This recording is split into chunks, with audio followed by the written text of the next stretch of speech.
que Jesus venha ensiná-los a orar, porque João Batista ensinava os seus discípulos. Nós acabamos de ler a oração que Jesus ensinou quando seus discípulos lhe pediram para que ensinasse a orar. Se você se atentar dentro desse modelo de oração, você vai observar que há alguns tipos de oração dentro dessa oração modelo. Você vai ver que há uma oração de exaltação e louvor a Deus.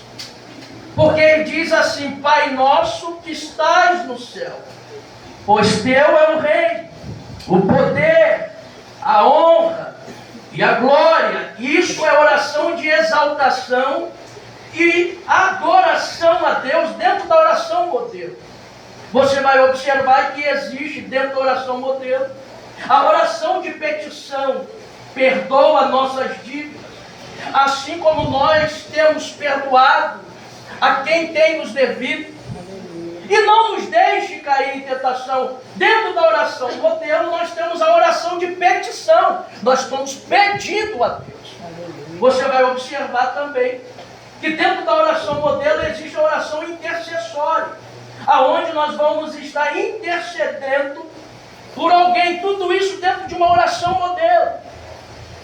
Mas o que me desperta a atenção dentro da oração que Jesus ensinou é justamente o versículo de número 10, que vai dizer: venha o teu reino.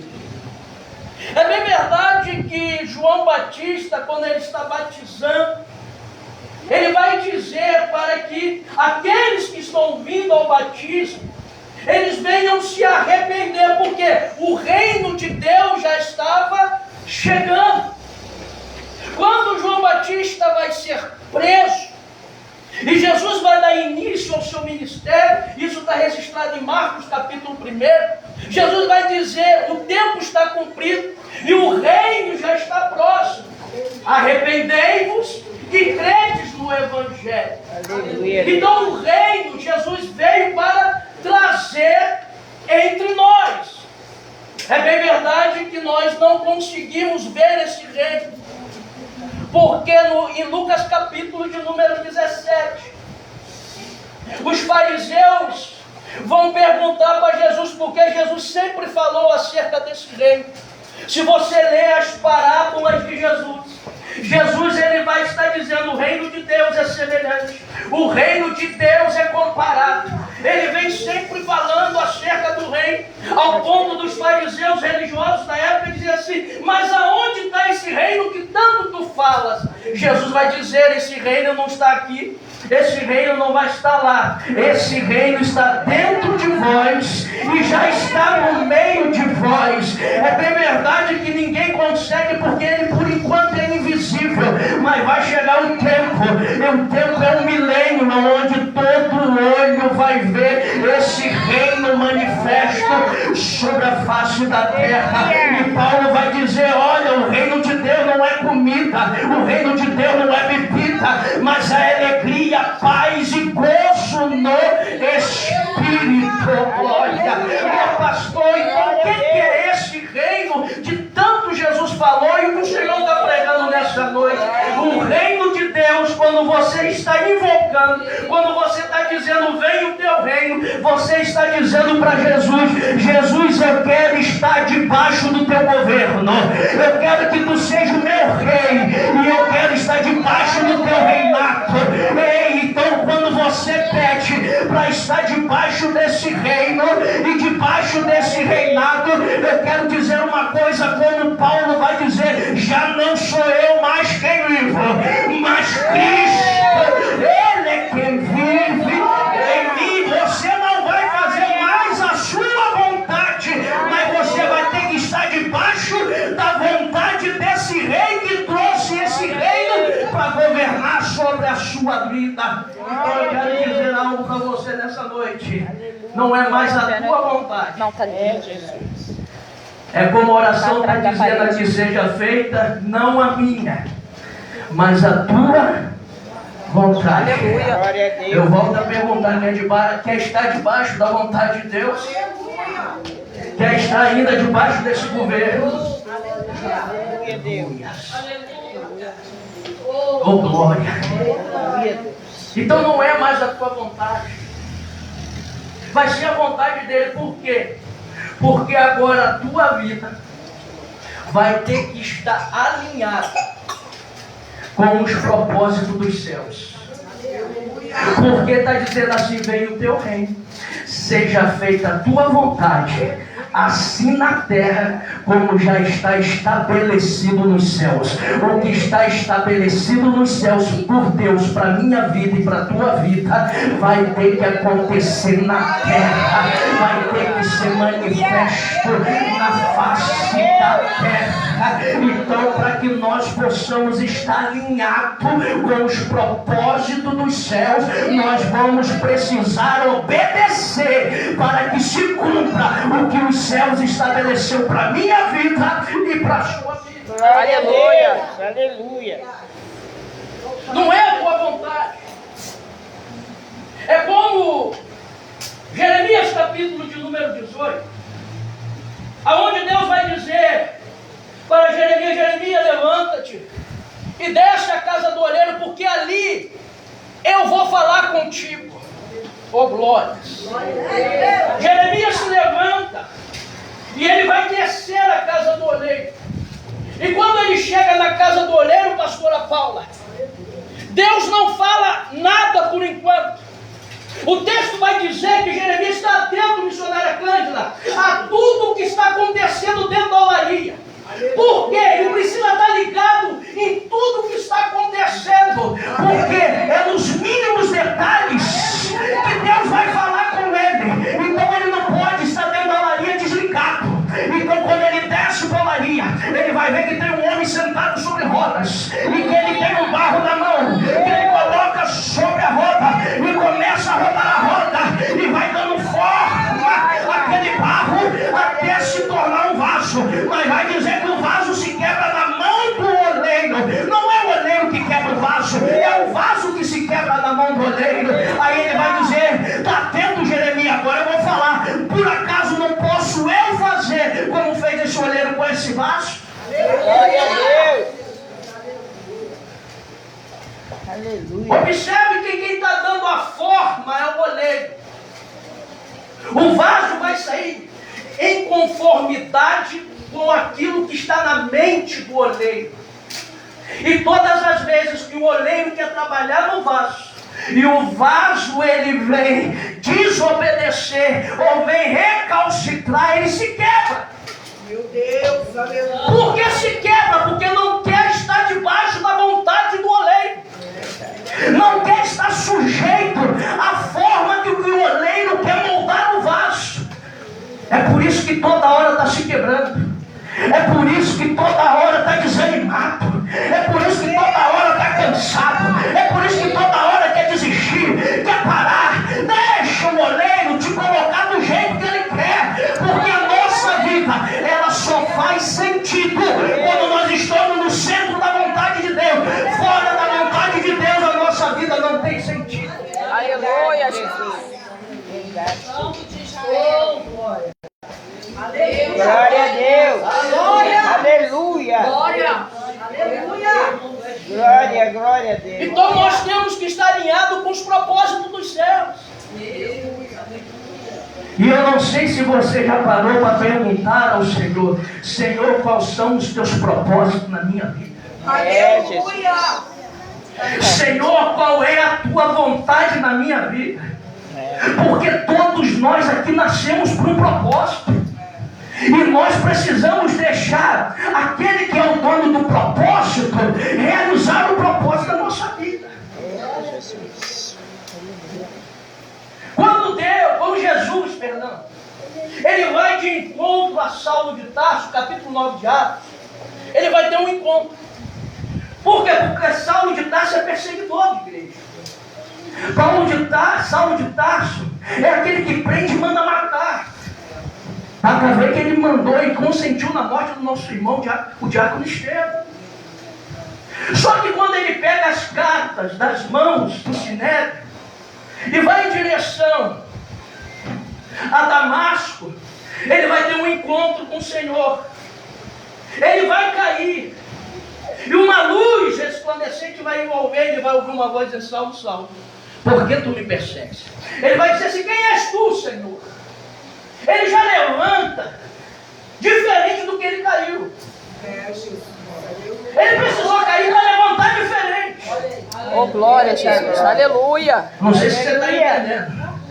Ele precisou cair para levantar de uma outra forma. Aí ele vai ser direcionado para a casa de Judas na rua direita. Ele vai ficar lá. Aí vai levantar um vaso chamado Ananias. Ele vai dizer: Ananias, vai na rua direita na casa de Judas, porque tem um homem lá que eu quero usar. O nome dele é Saulo. Aí Ananias vai dizer: esse homem é perseguidor, esse homem mata, esse homem manda prender. Ele vai dizer: Ananias, eu não te perguntei nada sobre a vida dele. Vai lá, por quê? Porque a vaso escolhido na minha mão. Para quê? Para sofrer pelo meu nome. Glória. Aleluia, Jesus. O propósito é vaso escolhido, é meu, e eu vou mostrar a ele o quanto importa sofrer pelo meu nome. Reino de Deus muitas das vezes é renúncia.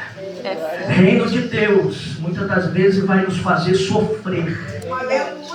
Mas eu quero te trazer boas novas. Vai valer a pena. Aleluia.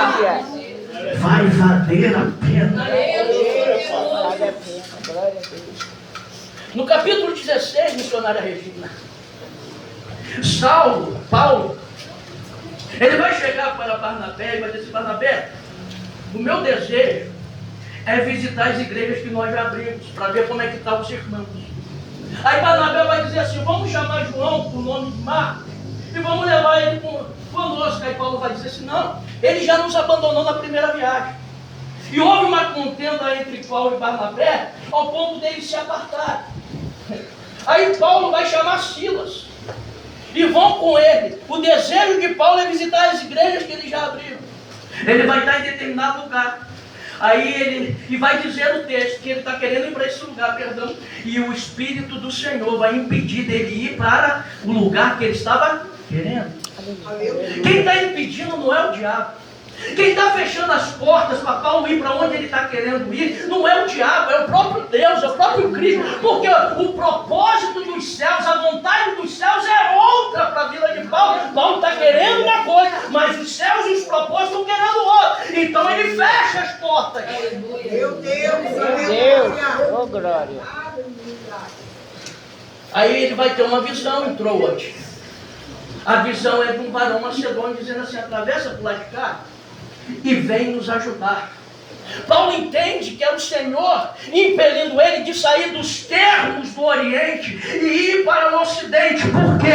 Porque o Evangelho agora tem que ultrapassar fronteiras. Porque quando em Atos capítulo 1 o Senhor disse para os discípulos: ficai em Jerusalém até que do alto seja revestido de poder e sereis minhas testemunhas em Jerusalém, Samaria, Judeia, até os confins da terra. O Evangelho já tinha passado por Jerusalém, por Judeia e por Samaria, mas agora precisava ultrapassar para ir para os confins da terra. E quem Deus quer usar, quem os céus têm propósito para usar, Paulo é quem tem que atravessar para fundar a igreja lá no Ocidente. Glória. Aleluia, Jesus. Meu Quando Deus. ele chega na Macedônia, na cidade de Filipe, vai dizer que ele está procurando um lugar para orar. Ele vai procurar um lugar para orar. Vai dizer que tem umas irmãs orando na beira do rio. Aí Paulo vai começar a expor. Aí vai dizer que no meio daquelas mulheres há uma chamada Lídia, vendedora de púrpura. Sabe o que eu acho lindo? Ela é temente a Deus, mas não é convertida. Meu Deus. Porque o texto diz: o Senhor abriu o coração de Lídia para entender o que Paulo estava dizendo. Na Macedônia, principalmente na cidade de Filipe, é fundada a primeira igreja, onde? Na casa de Lídia. Deus começa pela casa de Lídia a cumprir os seus propósitos para o Ocidente. Glória. Aleluia, Jesus. Mas tem mais. Na cidade de Filipe tem uma jovem adivinhadora. E escrava de senhores, não é senhor, é senhores. E escrava também de demônios. Ela adivinhava. Aí ela está dizendo, esses homens são santos, homens de Deus, esses homens são santos, homens de Deus, esses homens são santos. Paulo fica incomodado e diz assim, sai dessa menina, em nome de Jesus. A fábrica luciferiana fechou. Aquela que dava lucro, o Senhor parou de dar. Aonde o evangelho chega, faz um estrago no inferno. E você é cumpridor de propósito. É Deus que quer te usar. Sabe para quê? Para falir o inferno. Oh, glória a Jesus. Oh, aleluia. Mas por causa disso, esses homens, Paulo e Silas, vão apanhar em praça pública, vão ser açoitados. Aí a pergunta que surge é, mas eu estou obedecendo. Eu estou dentro do propósito de Deus, estou alinhado com os céus. Eu quero dizer, vai ter sofrimento, mas vai valer a pena. Pedro, ele sai dentro da prisão, alegre por ter sido açoitado pelo nome de Jesus. Quantos aqui querem apanhar, ainda sair alegre porque apanhou pelo nome de Jesus? Ninguém, mas Paulo, Pedro, os discípulos fizeram isso. Ah, Jesus, aleluia. Pergunta ao seu irmão, ainda quer estar debaixo dos propósitos? Ainda quer fazer a vontade? É, estreito demais. Eu que o digo. O negócio é estreito. Só que não para aí. É estreito, né, pastor? Não para aí. Missionária Cânia, tem alguém dentro da prisão que precisa ouvir. Quem vai para dentro da prisão? Alguém tem que ir. Vai Paulo e Silas. Sou bom para Paulo e Silas. Tudo debaixo de um propósito. Tudo alinhado com a vontade. Meu Deus. Eles apanham em praça pública, vão para onde? Para dentro da prisão. Açoitado, corpo ferido. Meu Deus, aleluia. Sangrando. Vocês pensam que ele ficou desanimado dizendo, mas eu te sirvo, e porque eu estou passando por isso, eu não aguento. Ele vai dizer assim, Silas, estou com uma vontade de louvar, Oh, glória. vontade de orar. Eu apanhei, mas me deu uma vontade de cantar para Jesus. Aí vai dizer que pela volta de meia-noite começaram a cantar louvor e orar, e um terremoto vai descer na Macedônia. Vai sacudir os alicerces da cadeia, vai abrir todas as portas. Vai valer a pena. Vai valer a pena. Vai valer a pena. É forte, general. Meu Deus, aleluia. Tá ligado, tá ligado. Irmãos, se você estudar acerca da geografia do local, a Macedônia está em cima de uma única placa tectônica. Para haver terremoto tem que estar alinhada duas placas para fazer o balanço e trazer o terremoto. Mas aquele terremoto só acontece na cadeia dentro da Macedônia. Oh, glória. É um terremoto que não veio para destruir, é um terremoto que veio para trazer salvação. Oh, aleluia. É, fala, general.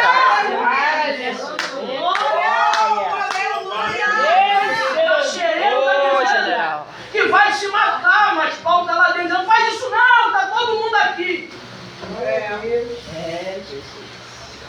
Aí ele diz, vão me matar, o império vai matar a mim e minha família. Ele diz assim, crê no Senhor Jesus.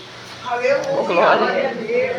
Será salvo tu e tua casa. Oh, aleluia. Você crê nisso, agora esse crente diz assim, aleluia. crê no Senhor Jesus e será salvo tu e a tua casa.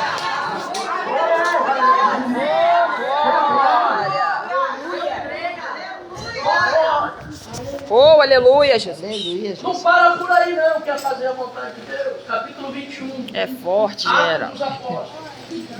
Paulo vai entrar dentro da casa de um homem chamado Filipe, o evangelista. Dentro da casa do Filipe, o evangelista, tem 4 filhas que profetizam. Ele está lá. E quando ele está lá, vai chegar um profeta chamado Ágabo. Ágabo, quando chega, ele vai pegar o cinto de Paulo e vai amarrar ele nas suas mãos e suas pernas e vai dizer assim: o Espírito Santo me revela que em Jerusalém mãos e pés do dono desse cinto serão amarrados. Quem está dentro da casa está desesperado, dizendo assim: não vai para lá não, Paulo, você vai morrer lá. Ele diz assim: por que vocês estão entristecendo o meu coração? Eu estou preparado tanto para ser amarrado como morrer pelo nome do Senhor Jesus. Aí quando chega em Atos capítulo 20, ele está chamando os presbíteros de Éfeso e vai dizer assim: em nada eu considero a minha vida preciosa para mim mesmo, contanto que se complete a minha carreira e o ministério que eu recebi das mãos do Senhor Jesus. O mais importante para Paulo não é a sua vida, mas é o cumprimento do ministério que o Senhor entregou na mão dele. Aleluia, Jesus. Aleluia. Oh, glória. Oh, glórias! Louvado seja Deus. Está disposto? Aleluia. Mas são nesses momentos que mais o poder de Deus se manifesta. É verdade, é verdade. É nesses momentos que você mais vai ver a glória do Senhor. Pode deixar que tu não vai estar sozinho, não. Porque Jesus disse: estarei convosco todos os dias até a consumação dos séculos. Aleluia. Aleluia. Ele disse que ia dar o revestimento de poder para nós podermos suportar tudo isso. Glória a Louvado Deus. seja Deus. Louvado seja Reveste Deus. todo dia.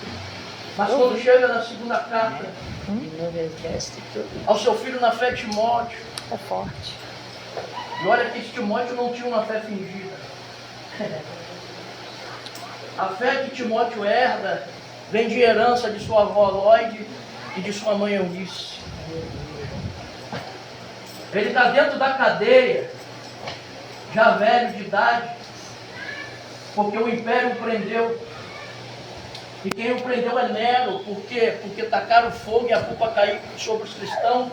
E o cabeça do cristianismo na época era Paulo. Paulo está dentro da prisão. Aí ele vai dizer para o seu filho, na fé, Timóteo, para ele vir ter com ele: traz a minha capa, porque era um período de frio, a prisão era fria. Ele disse: traz também para mim uns pergaminhos que eu deixei na casa de Carpo. Paulo está prestes a morrer, mas está dizendo assim: eu preciso continuar aprendendo. E traz contigo também João Marcos, aquele que ele havia dispensado. Ele está dizendo: agora ele vai ser útil para mim. A gente pode ter algumas desavenças, irmãos, mas nós somos importantes uns para os outros. Aleluia, general. Traz ele. Aí ele já está no final da vida. A guilhotina já vai descer sobre a sua cabeça. Oh, glória. Ele está esperando o carrasco entrar com as chaves pelaquela prisão, abrir a porta e gritar assim: prisioneiro Paulo! Ele vai dizer: eu estou aqui, chegou a sua hora.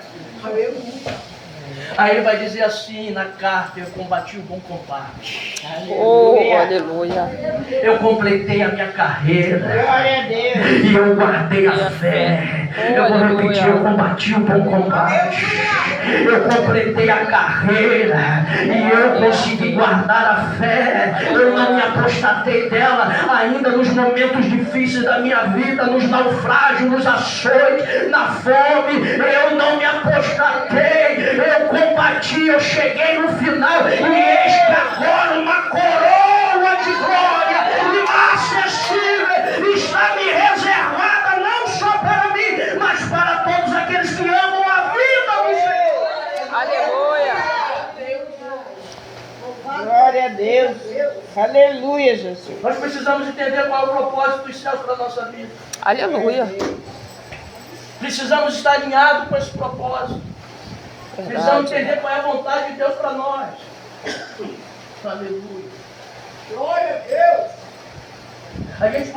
Nós poderíamos falar aqui da vida de José. Sim ou não?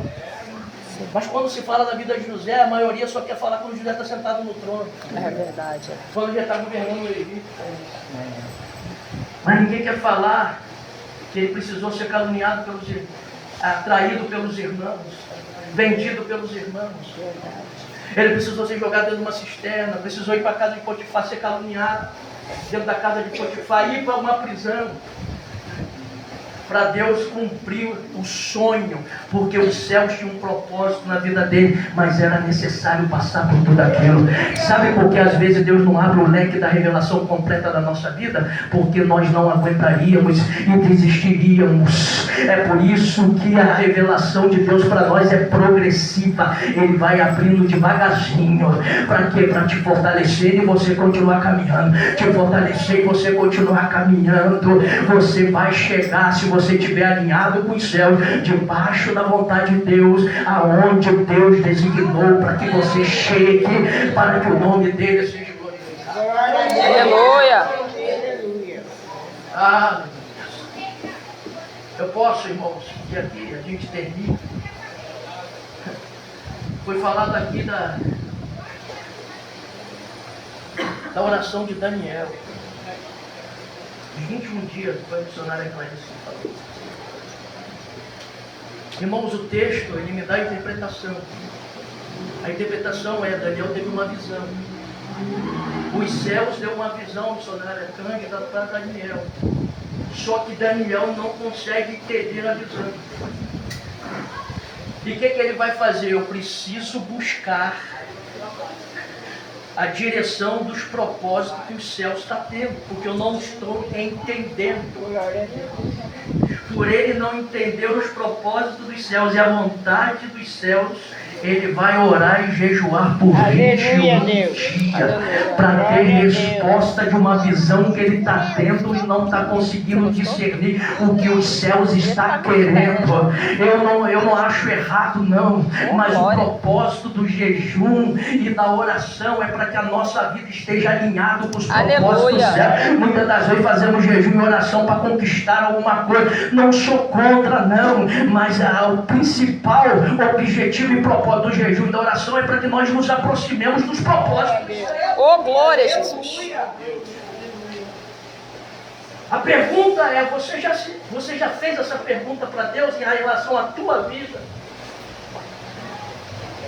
Você está dentro dos propósitos de Deus ou você saiu desses propósitos? Todas as vezes que nós sairmos dos propósitos de Deus, irmãos, nós estamos enfadados ao fracasso. Quando o Senhor disse para Josué, Josué, tenha ânimo, esforça-te, medita no livro dessa lei de dia e de noite, e não se desvie nem para a direita e nem para a esquerda. O que ele tem que fazer? Se ele não é para desviar para a direita nem para a esquerda, ele tem que seguir no caminho reto, no caminho que os céus trilhou para ele. Aleluia. Aleluia. E como é que ele vai trilhar nesse caminho de retidão? Meditando no livro dessa lei de dia e de noite. Aleluia. Para você entender quais são os propósitos de Deus. Porque todas as vezes que você sai, irmão, você vai fraquejar. Você vai fracassar. Em Deuteronômio capítulo 30, o Senhor diz assim, para a nação Moisés, eu estou colocando diante desse povo dois caminhos, a morte e a vida, a bênção e a maldição. Aí ele dá a opção para o povo escolher, manda ele escolher a vida, para que vivam eles e os vossos filhos. Por quê? Porque vai estar inserido dentro do propósito da vontade de Deus. Aleluia. Então nessa noite Deus me traz aqui justamente para isso. Talvez não é a palavra que você desejaria ouvir, mas é a palavra que Deus colocou no meu coração para você. O meu desejo é que a tua vida esteja alinhada com os propósitos e com a vontade dos céus, para que você seja bem sucedido e o Senhor venha realizar tudo através da tua vida. Se coloque de pé, por gentileza, vamos orar nessa noite. Glória a Deus. Maravilha, Jesus. Glória.